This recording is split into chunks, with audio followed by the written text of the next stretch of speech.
महाभारत में अर्जुन की प्रतिज्ञा। महाभारत का भयंकर युद्ध चल रहा था। लड़ते लड़के अर्जुन रण क्षेत्र से दूर चले गए थे। अर्जुन की अनुपस्थिति में पांडवों को पराजित करने के लिए द्रोणाचार्य ने चक्रव्यूह की रचना की।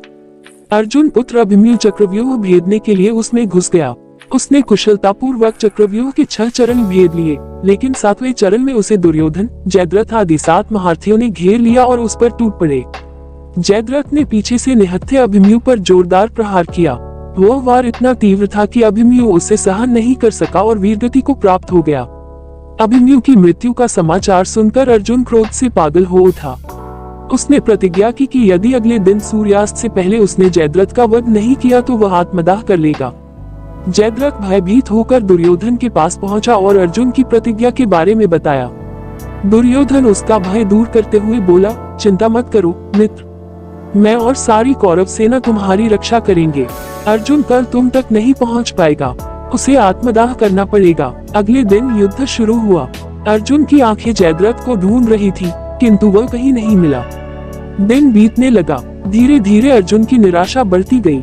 ये देख श्री कृष्ण बोले, पार्थ, समय बीत रहा है और कौरव सेना ने जयद्रथ को रक्षा कवच में घेर रखा है। अतः तुम शीघ्रता से कौरव सेना का संहार करते हुए अपने लक्ष्य की ओर बढ़ो।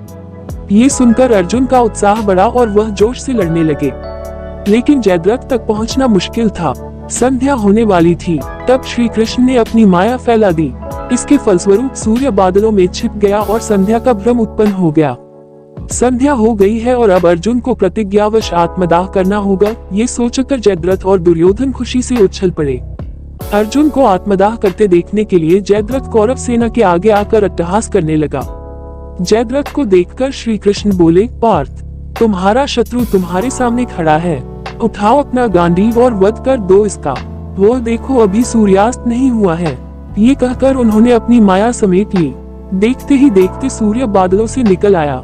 सबकी दृष्टि आसमान की ओर उठ गई। सूर्य अभी भी चमक रहा था। ये देख जयद्रथ और दुर्योधन के पैरों तले जमीन खिसक गई। जयद्रथ भागने को हुआ, लेकिन तब तक अर्जुन ने अपना गांडीव उठा लिया था। तभी श्री कृष्ण चेतावनी देते हुए बोले, हे अर्जुन, जयद्रथ के पिता ने इसे वरदान दिया था कि जो इसका मस्तक जमीन पर गिराएगा उसका मस्तक भी 100 टुकड़ों में विभक्त हो जाएगा। इसलिए यदि इसका सिर जमीन पर गिरा तो तुम्हारे सिर के भी 100 टुकड़े हो जाएंगे। हे पार्थ, उत्तर दिशा में यहाँ से 100 योजन की दूरी पर जयद्रथ का पिता तप कर रहा है। तुम इसका मस्तक ऐसे काटो कि वह इसके पिता की गोद में जाकर गिरे। अर्जुन ने श्री कृष्ण की चेतावनी ध्यान से सुनी और अपनी लक्ष्य की ओर ध्यान कर बाण छोड़ दिया। उस बाण ने जयद्रथ का सिर धड़ से अलग कर दिया और उसे लेकर सीधा जयद्रथ के पिता की गोद में जाकर गिरा। जयद्रथ के पिता चौंककर उठा तो उसकी गोद में से सिर जमीन पर गिर गया। सिर के जमीन पर गिरते ही उनके सिर के भी 100 टुकड़े हो गए। इस प्रकार अर्जुन की प्रतिज्ञा पूरी हुई। इसी तरह की कथाएं सुनने के लिए मेरे चैनल को लाइक कीजिए और सब्सक्राइब कीजिए।